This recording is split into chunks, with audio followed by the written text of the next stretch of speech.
Let me open the show by wishing all of you Happy New Year. I know it's March, in fact, March ending, but this is our first show, and so I think Happy New Year is in place. Things have happened not just in Ambazonia, they've happened around the world. They happen in Africa. For example, around the world, the Ukraine war continues. Then the Israeli, Gaza, Hamas, or whatever way you want to call it, that happens. I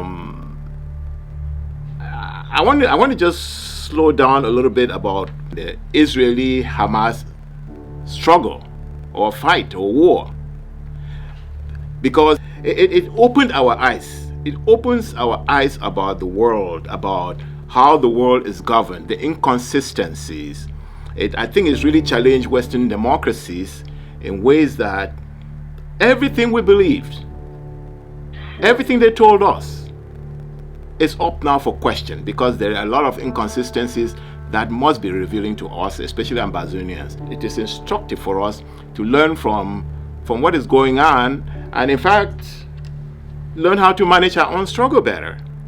If you remember the interview I had with Assistant Secretary of State for African Affairs, Thibault Nash, he did say that geopolitics trumps legality.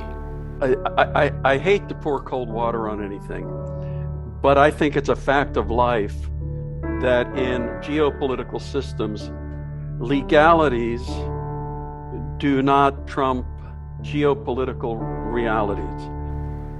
If there was ever a time or an example to clarify what he said, I think what has happened between the wars in Ukraine and Israel, Palestine, has educated us about that. The lesson I pull out of that personally is that this world is about survival of the fittest. The part of the reasons why I'm emphasizing this is because Israel is very, very, very, very important in what is happening in our war back in Ambazonia. If you remember, the leading force in Ambazonia, the leading military group that is prosecuting the war in Ambazonia is B. And B was formed by Israelis. And if you look at what is happening in Gaza, it's the same thing happening in Ambazonia. I'm talking about mass collective punishment now. Watch these world events with an open eye, so that it is instructing us about what's going on and teaching us how to handle our issue, or at least understand what's going on with us. In Africa, Senegal got a new president, a very young man who speaks English. I think he speaks English better than he speaks French. We know what has happened in Niger. We know what ECOWAS did.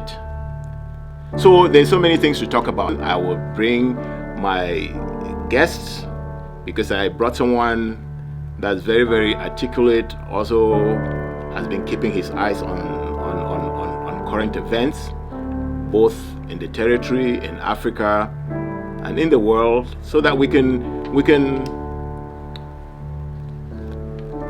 very quickly go through and update all of us, so that as we go forward, we know that we are caught up to at least to some of the things that are important to our struggle in Ambazonia. So let me take this moment to welcome Terence Bangawakai. Terence, I want to welcome you to the show. Thank you. I know you've been busy, and we all have busy lives, so March 27th, first show of the year on Esteem TV. Yes. I'm happy to be here, and thank you for another invitation. Yes, now you just heard my introduction. I kind of want us to maybe start from what has happened in the world, bring it back to Africa, and then bring it back to Ambazonia. Because in the final analysis, Esteem is about Ambazonia, the people of Ambazonia, and their own liberation from a very unjust situation that is almost akin to the situation that the Palestinians find themselves in. Before I go, let me just ask you to. You heard my introduction. What do you take from that? Well, I think, as they usually say in the United States, all politics is local. And for us as advocates for the Ambazonian people, we want to bring that to the Ambazonian struggle. Or want to make it local, as it were, or in a manner of speaking. I think recent events over the last couple of years have given have given body to what Ambassador Thibault Nash said when you interviewed him a couple of years ago, that geopolitics trumps international law. Ambazonians are very, very detailed in their understanding of what their problem is, because there's no way in the world, even the British and the French, for I would say thousands of years, never could see eye to eye. I don't know why anybody believes that taking an quote unquote Anglo-Saxon population or Africans that were brought up in that tradition suddenly have them join a tradition that I would say is a very heavy-handed tradition. Yeah, I hate to pour cold water on anything, but I think it's a fact of life that in geopolitical systems, legalities do not trump geopolitical realities.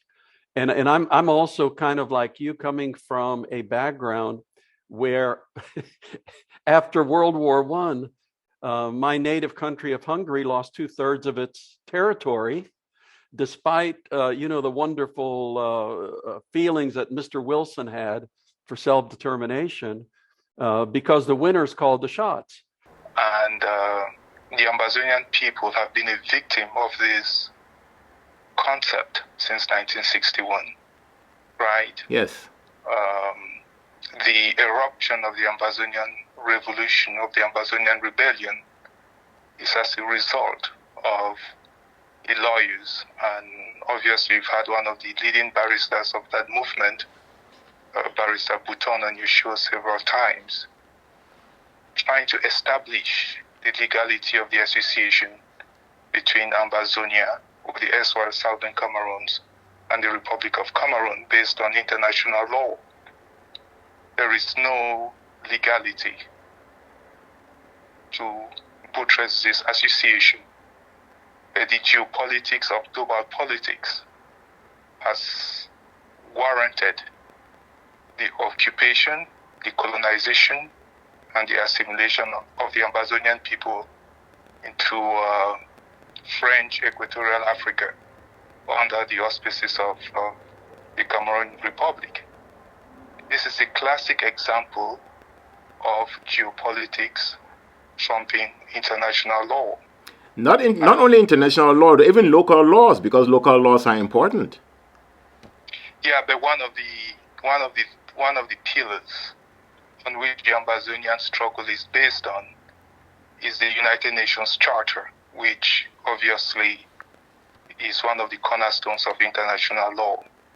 So we can keep it at that level without even having to go to, local or national laws. But again, the point is that international law is nonsensical when it comes to the interest of what is now popularly called the collective West. And the moral majority, the global majority, the global South have come to realize the hypocrisy of the pronouncements, of the pretensions towards law, towards morality, towards ethics that the Western and European nations have represented the last couple of centuries. Absolutely. I was listening to I think it's Julius Malema or somebody like that. I hope I'm correct. And he said that he talked about what is so-called international law, that is that is law of the jungle, and somebody did not like that because the person thought that he was being unfair to the animals in the jungle, because even in the jungle there's some order and there's some natural law that they follow there. You know what I'm saying? Yeah. As an American citizen, one of the hopes that those of us who took up the mantle of citizen advocates to advocate within the democratic institutions, through Congress, through the Senate, through our own representatives, one of the challenges I've faced over the couple of years as events have unfolded in the world is that it seems as if even the voice of the American citizen is irrelevant. Because when you look at the popular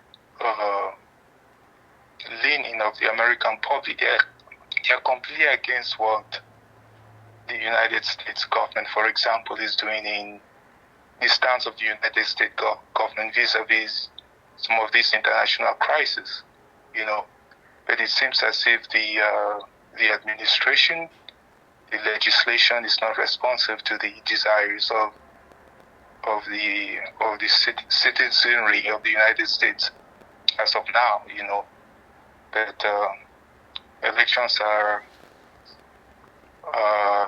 in the next hour, so to speak. So let's see how things turn out. Now, when in my introduction, I talked about Israel being responsible for the creation of B. And do you see any similarities of what B is doing to Ambazonia with what Israel is doing in Gaza? Well, there's this whole, I think there's a tactical symmetry, if you want to use that word, in how some of these operations are executed. We saw the level of reckless collective punishment against, in many cases, civilians, non-combatants, right? Mm-hmm. The cases of Mami Api was the first one that was burnt in a house. Yes, exactly. We've seen the cases of hospitals burnt down. We've seen the cases of entire villages burnt down. We've seen the case of families burnt in their home, like in Gabu, children shot in their classrooms, like in Kumba. We even have the administrative records. For example, the SD of Manu on the eve of Biya's declaration of war, advising entire villages to relocate. Otherwise, they were all going to be treated as terrorists. Now, do you think Mr. Biya's declaration about terrorists, obviously, is that going to change anything on the ground? Yeah, he's going to change things on the ground because more of our people are going to be killed. So he's sending his troops. You saw what the colonial mayor or SDO of Manuel wrote. Yes. Do you have a copy? I think I have a copy somewhere. If you don't, I can read it. I have a copy here. Yes. And this is coming after Paul Biya said what he said, right? Yes. And that's what I'm saying. That basically all of this, and it started being orchestrated by the French ambassador after October 1. The French ambassador came out, orchestrated it. Now they pushed Paul Biya to say the same thing. And you know why they're doing this? It's because they've gone in there. They've done some killing, and obviously we're not intimidated, and they're looking for ways to do more of the same thing. So now that you have that part, can you read it? Well, this is a communique that he put out, and asking people in Akwaya subdivision, Oyumejok subdivision, and Manfred subdivision to evacuate. There are a list of villages in this is communique. Before Before I go into welcome our guest, I would like to read this communique which was issued from the SDO's office on the 1st day of December 2017, and the communique reads, the Senior Divisional Officer for Manu communicates for the attention of the populations resident in the undermentioned villages Akwaya Subdivision, Bodam, Dadi, Kesham, Baji, Abonado, Beteme, Ebinsi, and Bakem villages in a Mojok Subdivision O2, Sanaragati, Nsanakang, Agbokem Jeman, Ndwap, and Esagem. In Mamfe Subdivision, Egbeko village, to relocate to safer neighborhoods of their choices in the hours that follow, failure of which they will be treated as accomplices or perpetrators of ongoing criminal occurrences registered on security and defense forces. Businessmen and persons plowing the Manu River are equally advised to immediately suspend their activities till further notice. On a related note, the Senior Divisional Officer officially cautions motorbike riders to strictly observe without provocation the suspension of their circulation from 7 p.m. to 6 a.m. daily, and the communique is signed Mr. Umdo Joseph, SDO for Manu. You know, and before I say this, let me say this. If you are a government, right, and something is happening within your citizen, there's a crime, let's call it a crime, right? What you do is you apply police force to investigate and find ways to get rid of that evil. But here is what he says. Here's what this colonial minister says. He's asking the people of all these villages to relocate to safer neighborhoods of their choices in the hours that follow, failure of which they will be treated as accomplices or perpetrators of ongoing criminal occurrences registered on security and defense forces. Okay, so it's like in Minneapolis, right? There's a gang, there's a drug dealing gang. Let's use that, right? And instead of the police taking their time investigating, the police can say, all the people of Minneapolis relocate from the Minneapolis. Relocate from Minneapolis. If we still catch you in Minneapolis, it means you're accomplice to this gang. Is that the way to govern the people? Well, isn't that a precursor to genocide? You know what I'm saying? Where do they want these people to go? He says of their choice. So where would you choose to go that you know that it is safe? No, you leave your home and then you know what I'm saying? This is like telling the whole of Hennepin and Ramsey County to evacuate because there's some gangs that have killed police. How many were there? How many are supposed to have been killed? 4, right? So my issue with that is this just shows you why our people don't want to be part of this. Mr. Biya called on his people in that 3-minute statement. He said they are going to use all arms necessary to be able to fight what he called the terrorists. And we have seen how his military have gone into action. No sooner had Mr. Biya spoken, the generals of his army met in Bafoussam. Later on, they met in Yaoundé. And we now have clear proof that they've given instructions to his senior divisional officer for Manu, Mr. Joseph Umtu, a man who has pulled out a gun and shot people, killing one of them. He's still supposed to be a senior divisional officer.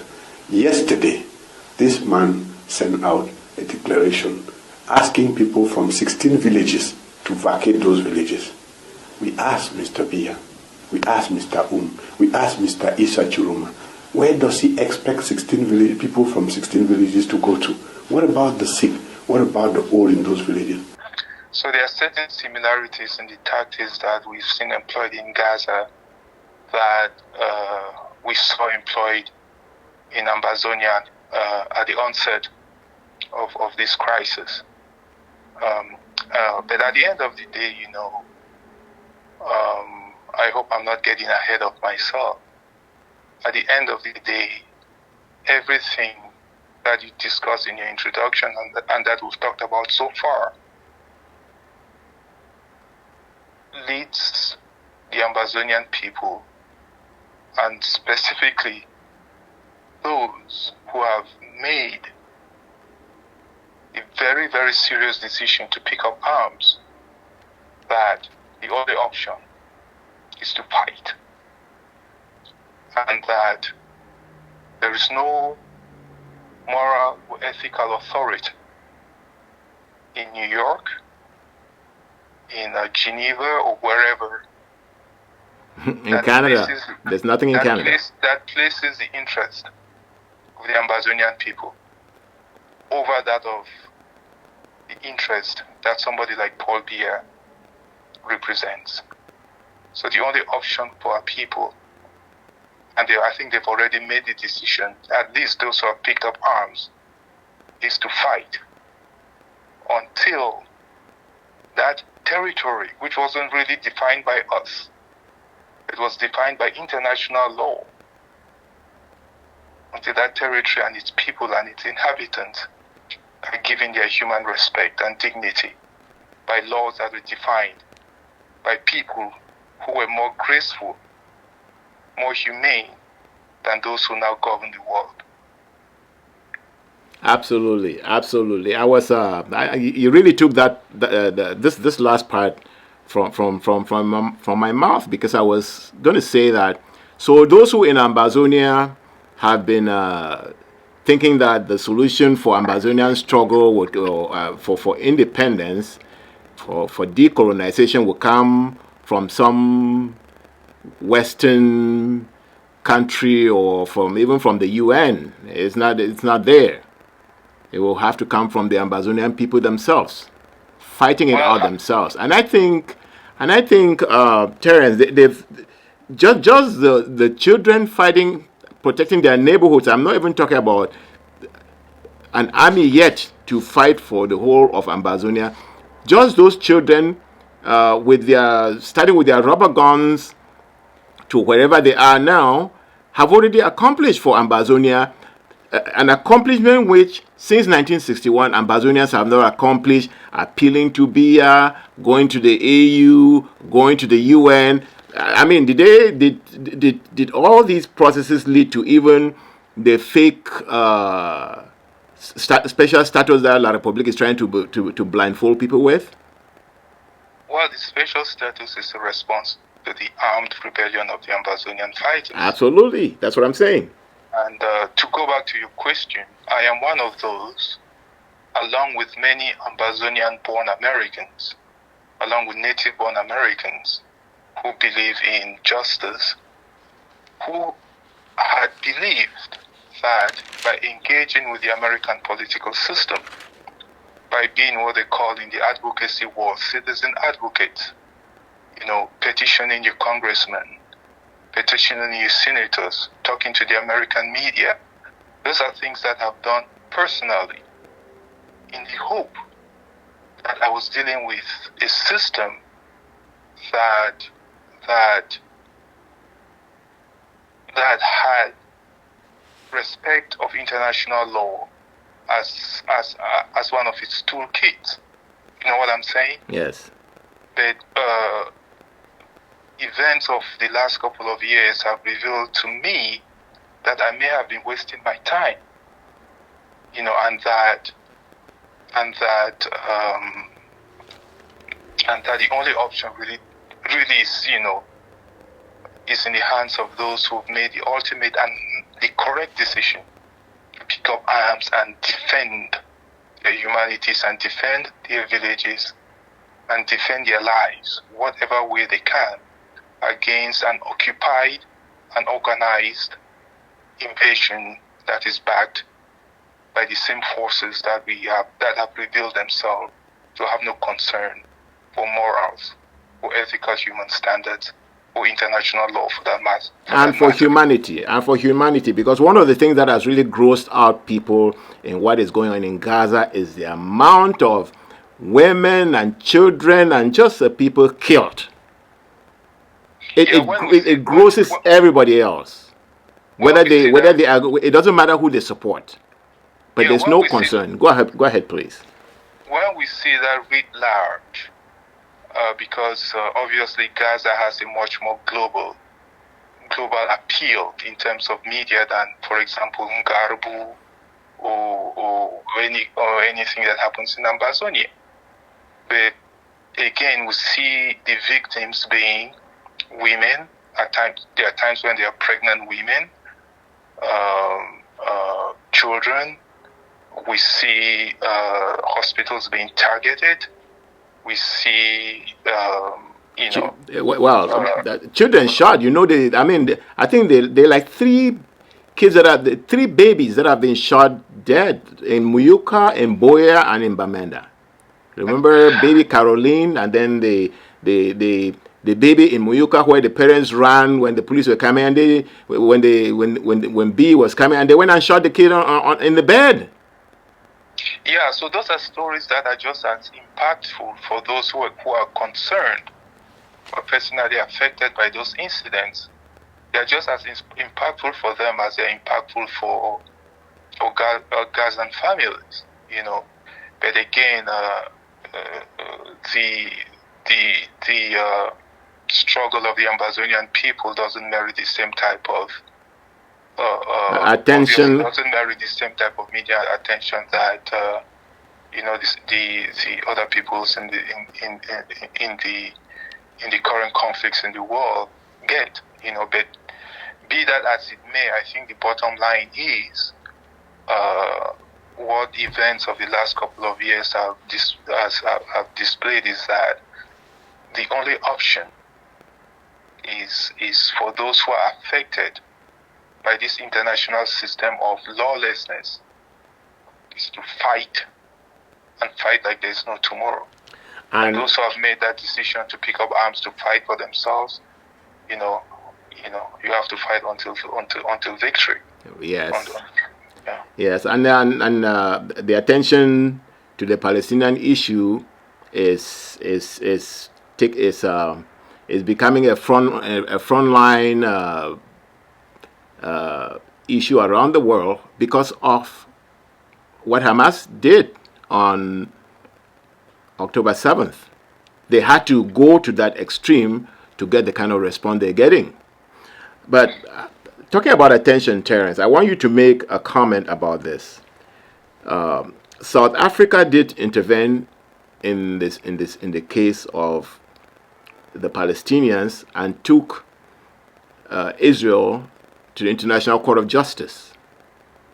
How did you feel when South Africa skipped? And look, I don't want to compare these because I'm glad they did it.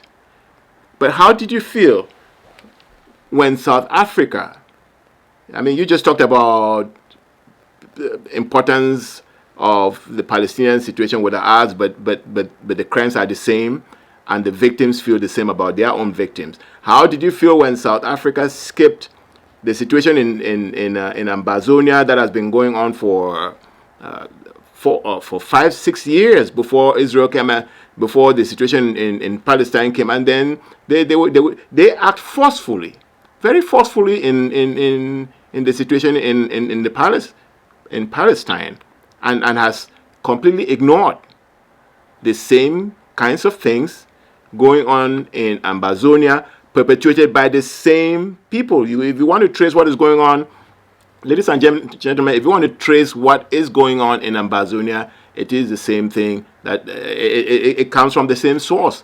The tactics, like Terence already mentioned, came from the Israelis, because the Israelis train B. The Israelis are the people protecting poor Bia as we speak. We made a show on this channel about that a few years. And don't forget that what happened in Lagos, Israelis were involved, isn't it? But they were implicated, but let's not distract from the. No, I'm just saying I'm just trying to show their involvement in our territory and the comparisons. But yes, what do you think about the South Africans rushing to protect the Palestinians when Ambazonians have been suffering the same situation? Well, this tells me that the South Africans love the Palestinians more than they love fellow Africans. But we cannot go about with the idea that other people should love us more than we love ourselves. The Ambazonian fighters love us enough to sacrifice their lives to fight for our freedom. So let the South Africans express their love for the Palestinians as much as they like, and we'll take care of ourselves by fighting for our own human dignity and justice. If someday they decide that they want to love Africans as much as they love Palestinians, if they want to love Ambazonians as much as they love Gazans, we'll welcome their love. But as for now, they've made their choice, and so be it. The United Nations General Assembly, as well as the UN Security Council, are obliged to heed the compelling evidence presented by Amnesty International, other human rights organizations, as well as the evidence presented in our own case as South Africa at the International Court of Justice. And these multilateral bodies should hold Israel accountable for its crimes against the Palestinian people. The reports from these organizations shine a clear spotlight on Israeli laws and practices that warrant scrutiny and appropriate action. The national laws passed by the Israeli government are clear evidence that the government is set on maintaining Israel as an apartheid state. Since 1948, Palestinians have endured ethnic cleansing, the Nakba of forced displacement and exile, the denial of their right to return, and an ongoing process of domination, foreign occupation, annexation, population transfer, and settler colonialism.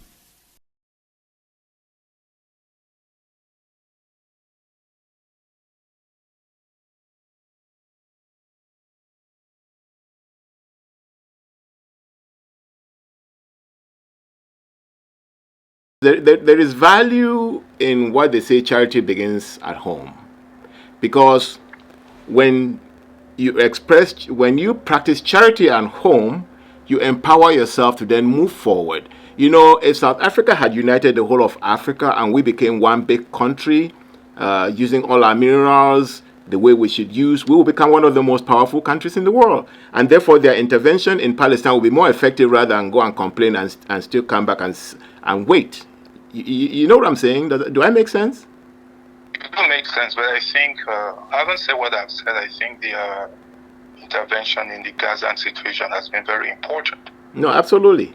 Yeah, but again, if the government of South Africa has made the strategic option of expressing solidarity to a people outside of the African continent,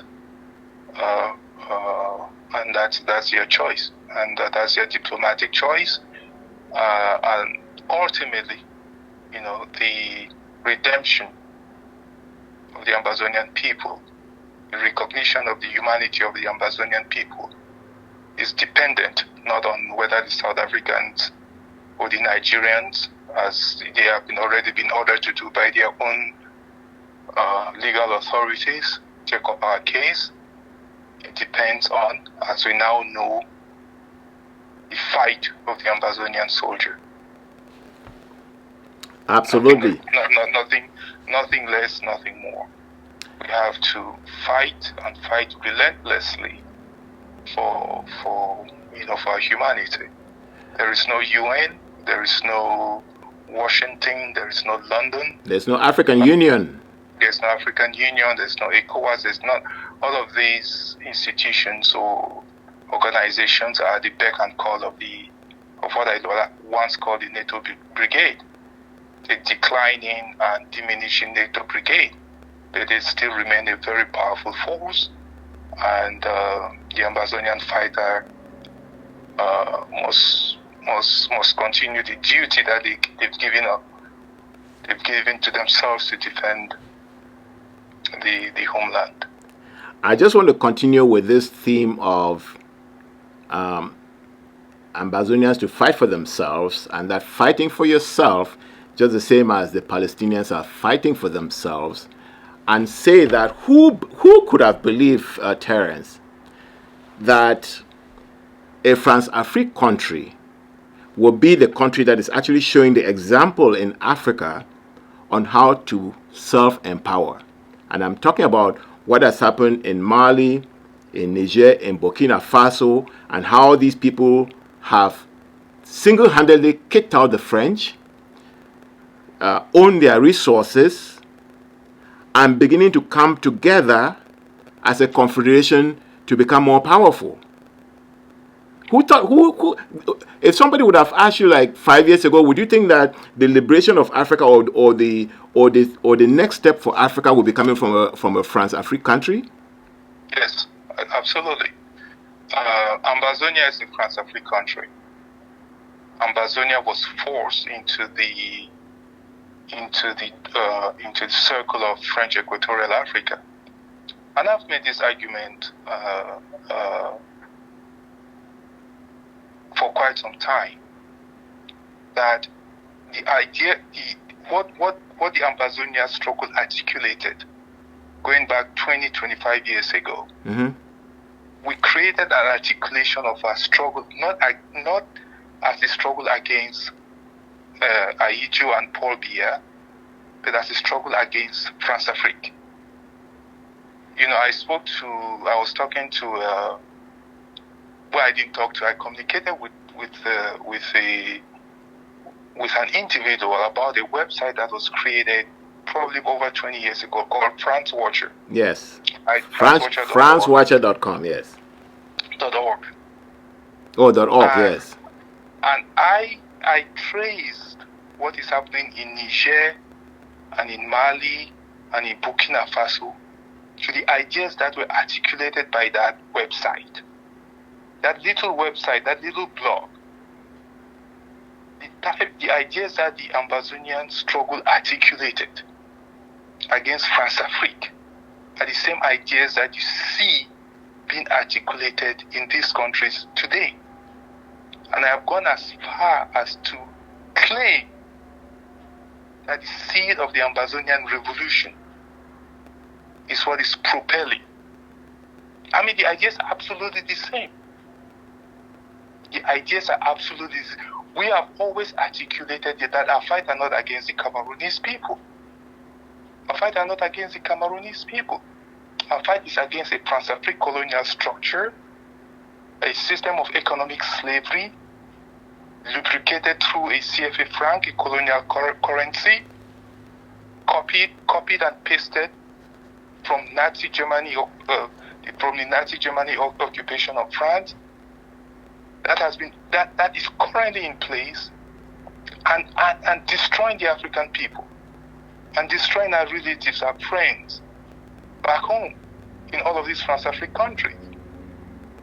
Right? Yes. That is the core idea of the Ambazonian struggle, to remove Southern Cameroons, a country that had nothing, a territory that had nothing to do with French Equatorial Africa and its colonial diktats.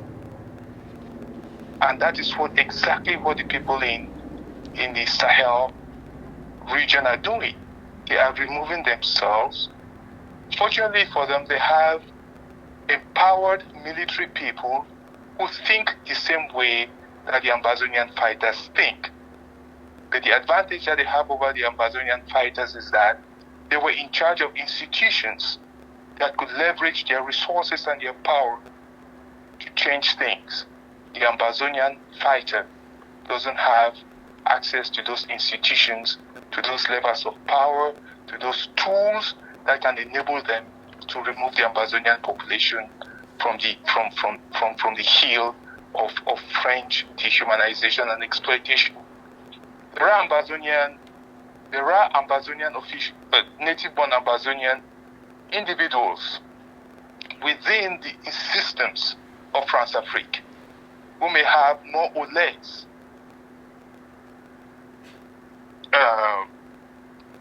authority, to make something happen. Who knows, tomorrow they may be able to help us. But for now, our fate resides in the hands of the single Ambazonian fighter who has decided that he needs to free the homeland. Yes, and I'm going to remain in the Sahel for just one more second here and say that Now there's an election that just took place in Senegal, and this young man, I think he's 44, was elected the new president. Bassirou Diomaye Faye. Bassirou Diomaye Faye. Yes, he took over, and I was watching a video where I know you just came from stating some of what France Africa has done to Ambazonia. He came and said. He came and condemned the unjust oppression of the French. He talked about centuries of misery, human trafficking, colonization, neocolonialism, and that it's time for it all to end. Leave us alone, he said. And then he said countries like Germany, Italy, Spain decolonized for a long time now and are leading the economies of Europe, but without exploiting anybody else. And it's showing that as an example for France to get home and take care of itself without exploiting Africans. Tell me what that is telling us, because in the three other countries we just Mali, Burkina Faso, and Niger, those were done by military people, like you're saying. But I can tell you, in La République, I think Paul Biya using the French, the Israelis have protected himself against even the Cameroon military. But look at what is happening in Senegal. Well, I think the Senegalese are more advanced and sophisticated people than the Cameroonese are. I think this is the fifth president since the independence of Senegal. Mm-hmm. So there is a tradition of changing governments in Senegal, and sooner or later, when you have this constant change, you're going to have somebody in the mold of Mr. Faye. I think the Senegalese are lucky that they do not have to go through the type of disruption that a military overthrow of so-called civilian government ostensibly brings. But let's see how far he goes. The fight is against Gaullism.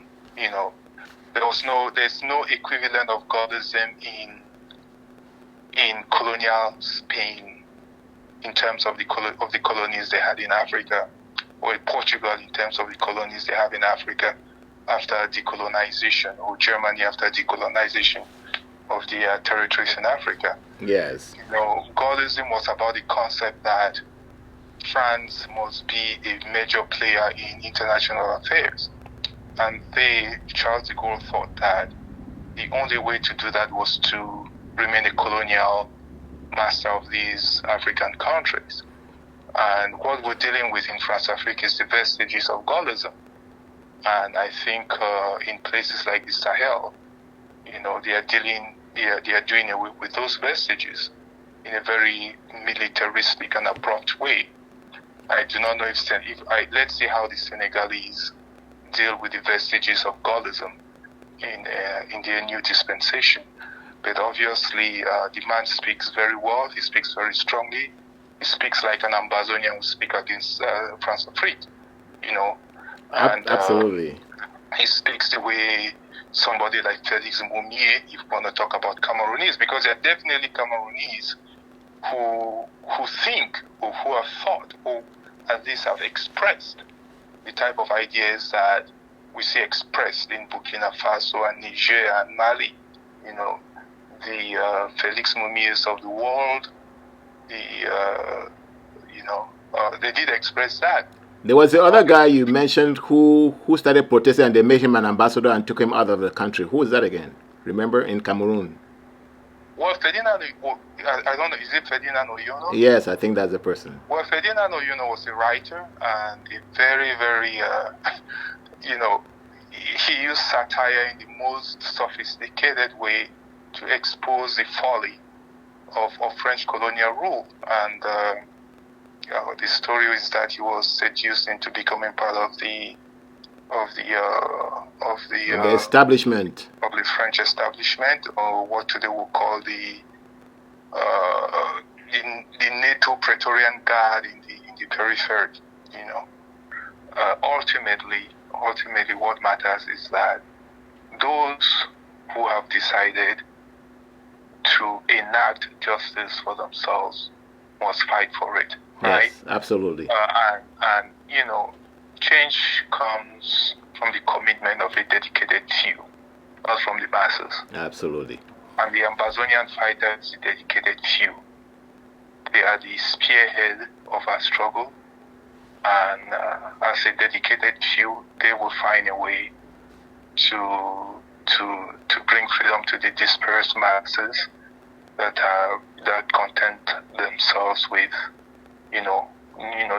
doing other stuff for themselves. You know, we shouldn't worry about that. Those who are back home, who are dedicated to the fight, they should continue. Those who are abroad and also dedicated to the fight should continue. It's a handful. It's a handful, and that's all it takes.